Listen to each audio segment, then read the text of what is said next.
Hi guys. So, the semester just ended in a random Thursday morning. Let's have a recap.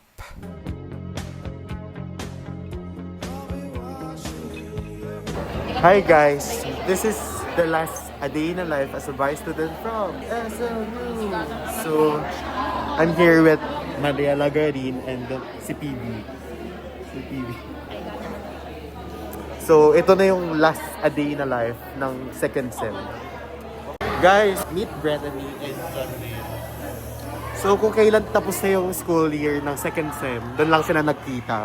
Dito nyo lang sila nakita.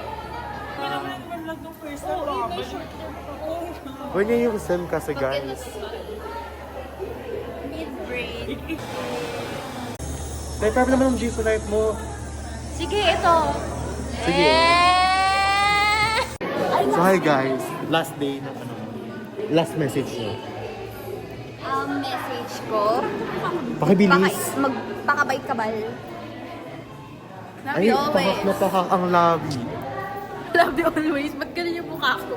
Sting, ang bumuhay sa amin ngayon, Sem.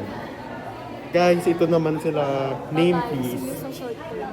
Si Charlie siya. So, last appearance nila, si Missy.